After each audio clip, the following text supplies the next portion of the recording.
with Michael McClain. Bolt up, baby, at the Bears game! Want to watch football without the restrictions of blackouts or cable? Check out expressvpn.com to help you get access to all the live games. Sign up today using the link in the description to get 3 free months. Yo to Bolt fam, it's the director. Chargers fans, it's time to finally talk about that Bears win. A lot of you guys are probably, where have you been, director? It was an awesome game. We completely stomped on Chicago. Well, we were at the game, baby. It was a good time. Shout out to everybody out there that we got to meet in person, shake the hands of the Bolt fam, and the supporters of this channel. I couldn't possibly remember all the names of everybody who came up and approached us, and thank you guys. Shout out to you guys. Thank you so much for all your guys' support. It was an awesome experience out there once again, and we chose a good game, ladies and gentlemen. The Chargers versus Chicago Bears felt like it needed to be the get-right game, and I do think it absolutely turned into that. The Chargers absolutely back on track for the 2023 season, hopefully building something that gives us an edge going into the second half of the year, because the Chargers absolutely do need that momentum. And I do think we may have built something to the Chargers to maybe grab some momentum here in the second half of the season. So before we do get started, guys, shout out to the sponsor, Underdog Fantasy. Let's go over here. If you guys want to join the best fantasy platform on the web, use code DIRECTOR and match your first deposit up to $100. And for you newcomers, we got Thursday Night Football coming up tomorrow. Grab this Justin Fields special while you can. Definitely give you a nice edge there on Thursday Night Football. Now, before we do get started, guys, one more time, thank you again so much to everybody for making that a fantastic experience for me and my wife. Cannot wait for our game next year. We might even try and grab some more than we normally do. We'll always give you guys a heads up so you can meet us out there in Thunder Alley. Shout out to you guys, the Bolt fam, once more. If you guys, before we do kick this off, hit us up with a like and sub if you do enjoy this Chargers content. The small amount of time you guys take to hit the like, sub, bell notification helps me out a lot. Let's jump into it. Lights, camera, Action!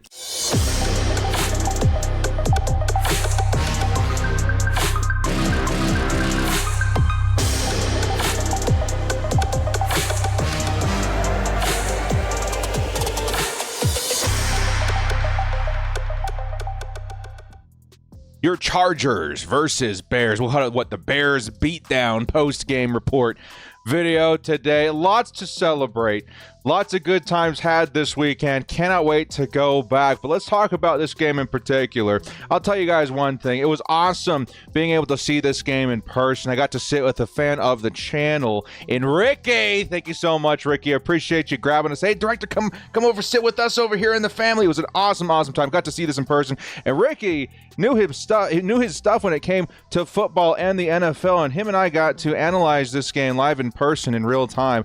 Actually seeing a lot of really good things developing in and around the Chargers offense and how they're utilizing some of these pieces. But I think most importantly, starting with Justin Herbert, who had this strike back game, right? This revenge game this week, which I think was vitally important for the rest of the season, because we've seen really good quarterbacks get into a bad strut at some point, right? I think in most recent years, the one I can actually say most confidently, I think, has hit kind of a snag was Joe Burrow. Joe Burrow, for very many weeks, seemed like he wasn't himself. I do think his injury had a lot to do with it. I'm not going to say it's exactly the same situation with Justin Herbert, but it does kind of feel like it did have a hand to play in the situation.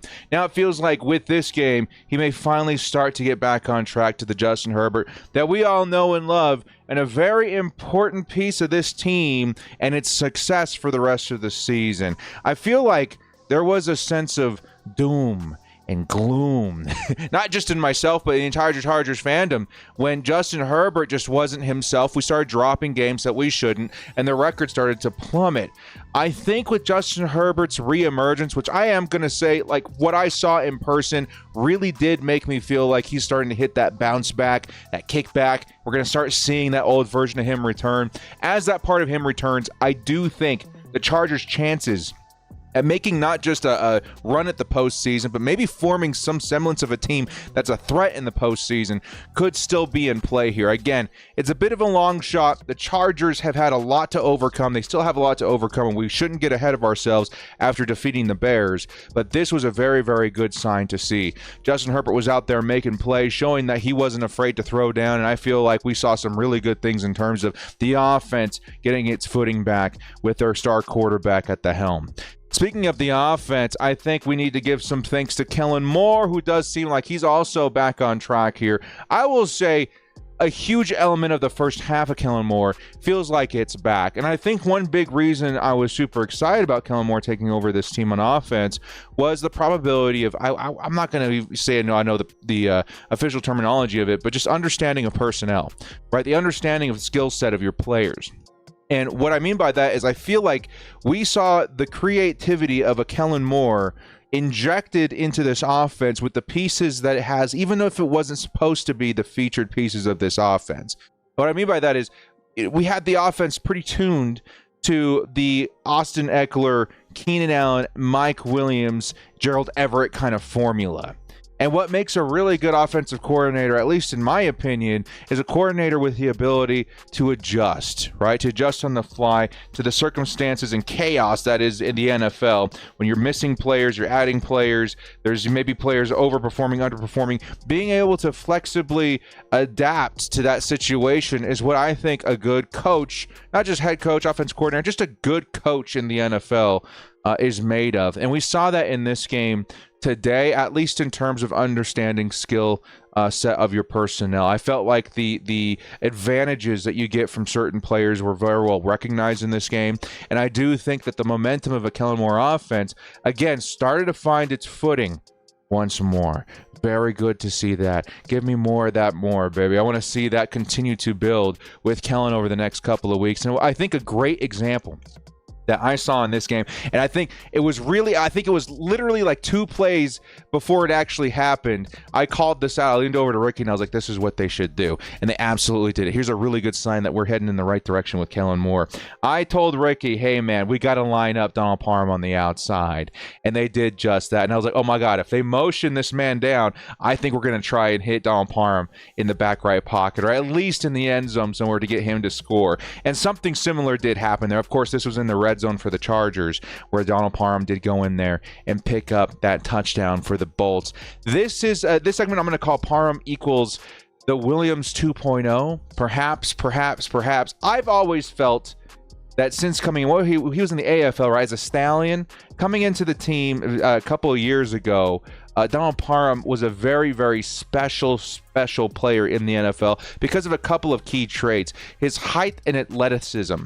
I play a lot of Madden, in particular Madden Ultimate Team, and of course not a lot of that applies to real football, but there is one player that he reminds me a lot of that I have just a joy using in Madden every year that he's in the game. His name is Harold Carmichael, and if you guys don't know who he is, one of the tallest receivers in NFL history. He was a member of the Philadelphia Eagles. I think Harold Carmichael stood at like 6'8", very similar to Donald Parham here, and I thought to myself, what a weapon they had back in the day. What a unique circumstance that you're putting your opponent in, because your opponent isn't completely ready for a 6'8" fast target. And that's the other part of Donald Parham we're talking about in a second. To face a monster like that, especially in the red zone, it's just a very unique kind of combination of skill sets. The size and the speed. A lot of times you'll see that size, not a lot of speed. You see a lot of linemen with those kind of, height measurements, like 6'8", 6'7". Donald Parham's got the height and the speed, and seldom do you see a player like that translate into the NFL very well, because of course with that size and speed, sometimes injury risk is a little higher. The higher that you get in terms of your stature, depending on your build. That's why you don't see a lot of NBA players with that kind of build in the NFL. You need to get bulked up a bit. And I feel like Donald Parham, he's got that build, that size, that speed, that's very unique. And I feel, if I'm just kind of reading the field right now, if I'm just kind of reading what I'm seeing with my eyeballs, I feel that Kellen Moore sees something in Donald Parham that can bring back a little bit of that Mike Williams game. Now, of course, it's not going to be completely the same. Mike Williams plays receiver. Donald Parham plays tight end. Of course, you can ask him to do some similar things, but in terms of asking a player to go up against, somebody in traffic, and double coverage or coming down with a spectacular catch, you can lean on the measurements of a Donald Parham to kind of simulate a similar skill set in Parham. What that means is, you got a 6'8" guy in Donald Parham. This man, who again is behind Hicks, who's pictured in the photo here, is standing like a full foot taller than him. Absolutely ridiculous. Asking a 5'8", 5'10" DB to go up against a 6'8" tight end is absolutely unfair. And I think we're going to see a little bit more of that. To kind of wrap up this segment in a bow, I think the Chargers would be very wise, especially if we get Gerald Everett back, to start running Donald Parham a little bit more on the outside. Let's force those mismatches a little bit more aggressively, right? I think there's something there with Donald Parham. I think Parham, and we've said this for years now, he's got the capability of being a special player in this league, so long as he can stay healthy, knock on wood. But that skill set and the way that we used him on Sunday really makes me feel like there's something more we can do with Donald Parham, and I think it's kind of started to spark versus the Bears. I loved that, man. I loved it so much. Speaking of getting creative, or at least understanding the skill set of your players, half back to basics. Isn't that funny and clever? Half back to basics. A big thing that the Chargers have been struggling to do lately, and especially versus an opponent like the Bears, who predominantly have been very good on defense versus the run, is run the football. Chargers have not been a very good running football team this year, and it was a part of the Chargers offense I was hoping to shape and change into a strength, right? It's been a weakness, or at least not a huge strength for the past several seasons, especially when you're considering the kind of guys they brought into the building before. Anthony Lynn, he is a very good running, offense-minded coach, right? He wants to get that run game going. Wasn't able to do it with him. We got Kellen Moore in the building now. He's a very good offensive coordinator in terms of building a run game. Haven't been able to build anything with him either. The Chargers, until they can find, in my opinion, a very important piece of this offense next season, either in the draft or free agency, maybe even free agency this year, until they can find a running back that they feel confident in becoming that bell cow or becoming that, RB1 on the ground at least, I think they should lean into the strengths of their existing running backs, which I think is absolutely their ability in the receiving game. Austin Eckler, a very special player in fantasy football because of his consistent success in the receiving game. Catching passes underneath and being able to create some crazy moves, some crazy plays out of that is a trait not shared by a lot of halfbacks in the league. And it feels like as long as the run game continues to struggle, the best thing that you can do with Austin Eckler is to unleash him in that way. Make sure that he's getting the ball underneath and creating yards. And I think, like 7 receptions this week? He's back to those numbers, which is absolutely fantastic. Was he close to 100 yards receiving? Absolutely fantastic. That is the Austin Eckler we know and love from last year. One of the only good pieces of the Lombardi offense in his time with Alvin Kamara, who was really able to help shape Austin Eckler into a huge threat in the NFL. And I think it's a piece of this offense that we should keep when the run offense isn't working as well. And of course, the Chargers, they have work to do. They're going to have to help themselves out by building a good run game into the future. But until then, while we're in the middle of the mess, let's make sure our running backs are getting back to basics. And they even threw in a little bit of that flavor with the other running backs. I think Joshua Kelly maybe got a target or two, but Isaiah Spiller got a target as well, who I think's got some pretty nice upside as a receiver. I don't know, man. I like it. Half back to basics. Let's get these guys the ball through the air and supplement a little bit of what we're missing in the run game. The Bears, I think they kept us, under 50 yards, under 60 yards, something like that on the ground. It's going to be tough, and we're going to face a lot of defenses this year that are very tough versus the run. Let's go ahead and try and, get something going on the underneath game to Austin Eckler and the guys to help supplement that a little bit while building. That's a big thing that was missing from the Lombardi offense. It felt like it was never building to hitting the intermediate and deep part of the field. It was always just playing it too safe. Whereas Kellen Moore, he'll take what the defense gives you, but he'll attack you over top. He's waiting for that moment to attack. It feels like he sets up all of these moves and all these pieces with the foresight of we're setting up that one big play. And not just one, but several. So very, very nice to see the halfbacks back involved in that way.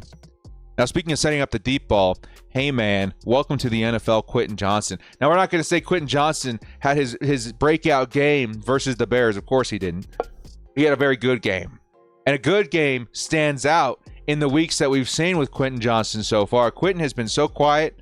You thought he was in church, man, with the mouse. Quieter than the church mouse. He was absolutely non-existent for the first half of the season.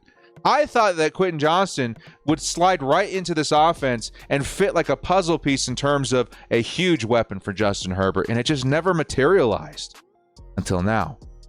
I don't know what's going on, and I hope what we started to see continues into the future, But Quentin Johnston finally got his moment. He finally got his opportunity, and he, I think, made the most of it. And I kept seeing this in person again.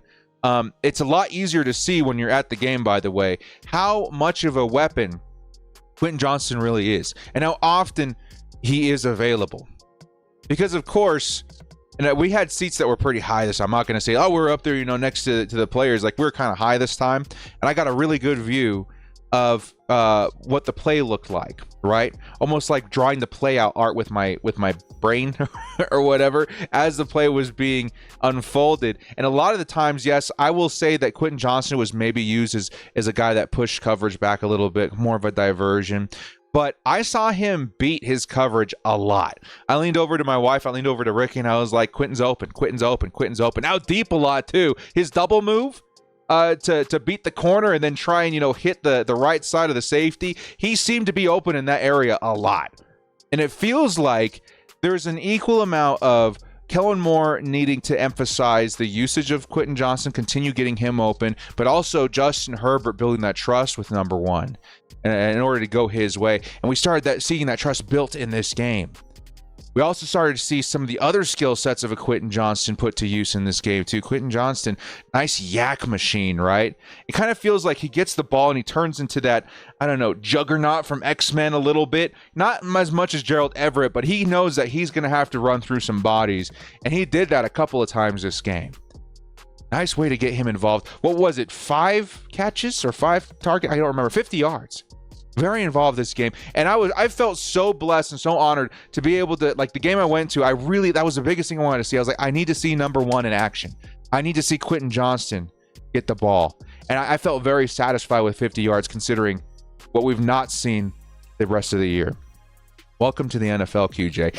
Chargers, please continue to utilize his skill set and let's target this man deep, dude.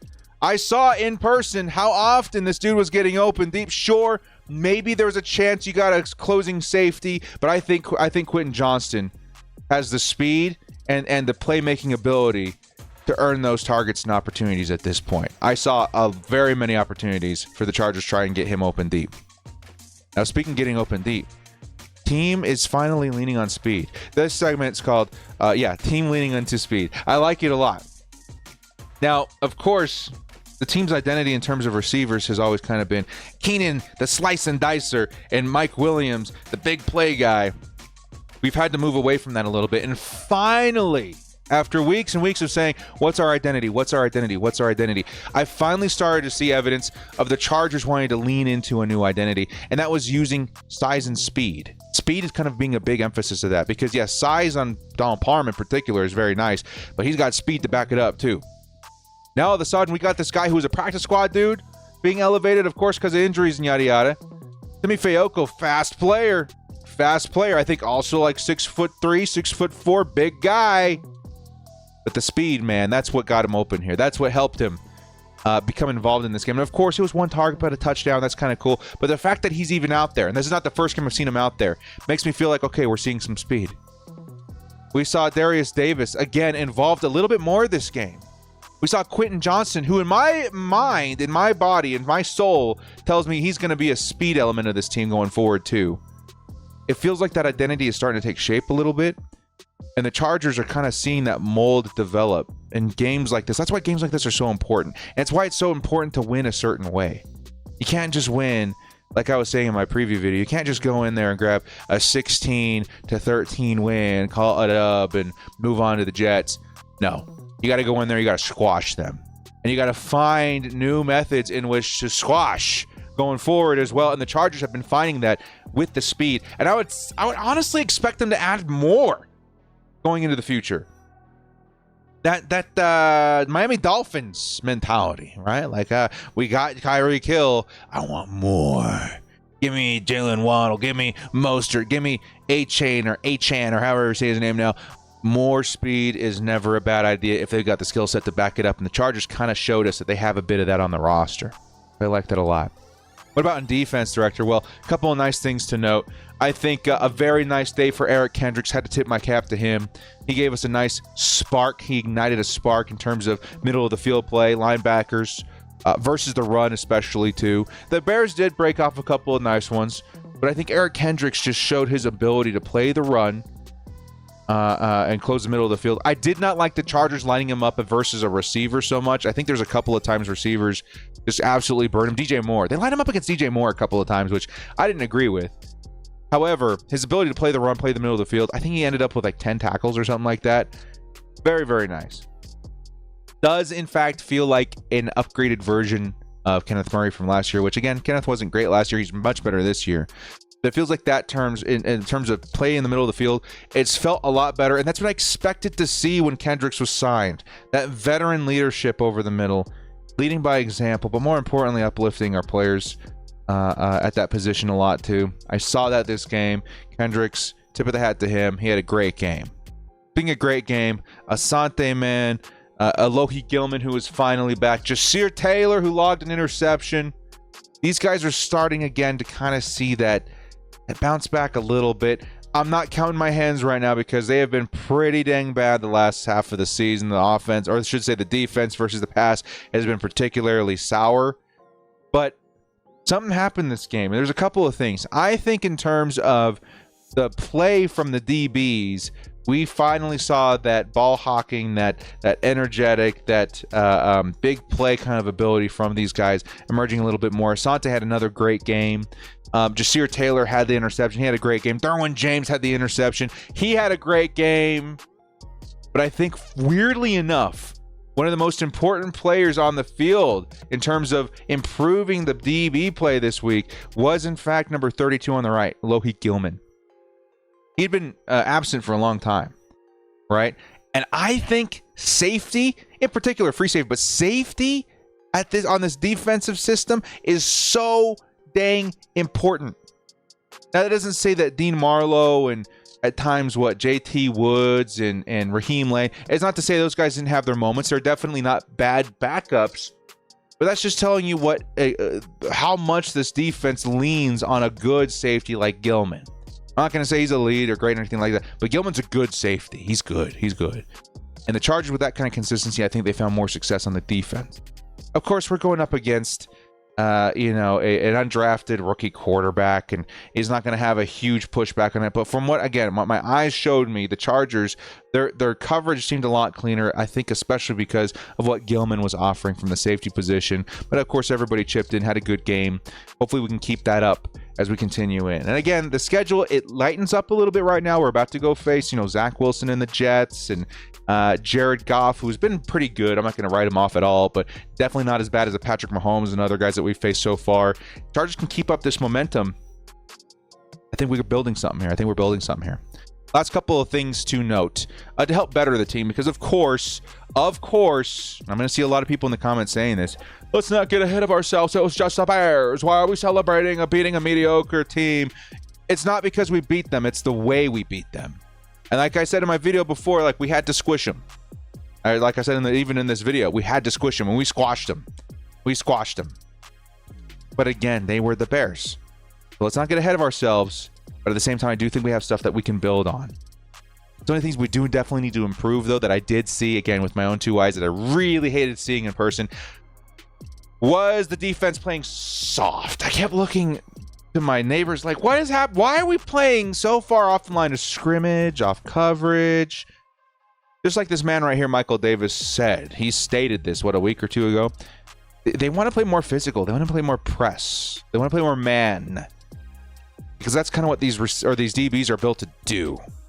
And kind of a signature of the Chargers defense, at least this season, has been this soft coverage that has just been blown up time after time after time after time again. Sometimes for third and long, sometimes for first, whatever. It's just not working. Chargers need to figure out a way to move away from that, because it is hurting this team at this point. It is not doing what Coach Staley is hoping it's doing. In terms of the offense, we need more second half points. We gave credit to Kellen Moore for a great game this week. It was a good game. It was a great game for the offense. He got things working. I think I loved the way that he used Parham and Eckler. It felt very creative. But we got to get points in the second half. It's been something we've neglected for too long. It will bite us, and it will lose us more games if we don't find a way to score in the second half. That is something from the Lombardi days that I was hoping and praying would just be gone.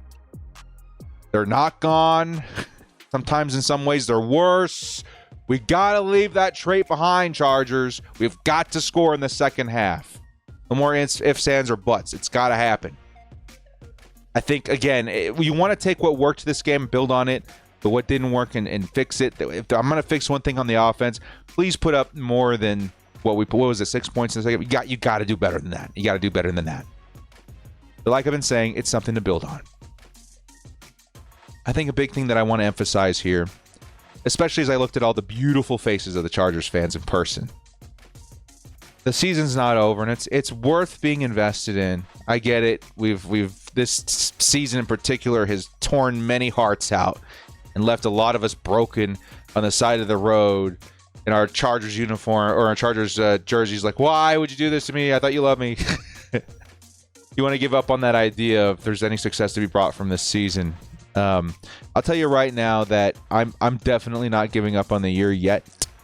I don't think I will ever give up on the year, but I think in terms of optimism, it's hard for me not to believe that finding this momentum and finding an identity, especially on offense, it's hard for me to believe that we wouldn't find something to help ourselves get into the postseason. A lot of people will be like, once we get to the postseason, we're going to get squashed. Who knows? Getting there is super important, though. If the Chargers can get back into the postseason, you have a chance no matter what. Even the worst teams in the postseason have a chance. And after what I saw this week and some of the things I knew the team was capable of, it just never kind of came together. I think the chance of momentum has finally arrived. Will the Chargers grip it and find a way to run with it and bring it to the Jets and you know, smash some mouths and have some fun and get some success? We'll have to wait and see. But I'm having a lot of fun along the way. And I think finally Chargers fans needed this win. The team needed this win. The players needed this win. The coaches needed this. Everybody needed this win. Let's see what we can do with that success and with that momentum. Let's not squander it. Let's have a good time. Let's try and get it into the postseason. Number one objective, let's try and get into the postseason. I think we're capable of doing that with like a 9-8 record, which is kind of where I'm at right now. All right? All right, you guys, thank you so much again to all the Bolt fam out there that met us in person. Everybody that shook our hands. Shout out to everybody out there. To Dan, to Karen, who brought us the shirt, to everybody out there. Thank you guys so much. To Michael, who we saw there, who'll probably be in the opener of this video. You guys are amazing. And I'm sorry if I didn't remember anybody's names. There's so many people this weekend, but I cannot wait to see you guys again. And of course, I will always give you guys a heads up when I'm going to go to games in person so that we can enjoy that time together. Well, guys, thank you so much for joining me. This has been The Director. If you like what you saw here, hit us up with a like and sub on your way out. We'll see you next time. And as always, bolt up and stay frosty. Wow, guys, what a weekend. Thunder Alley, you guys know how to party. Open that mouth, baby. Woo!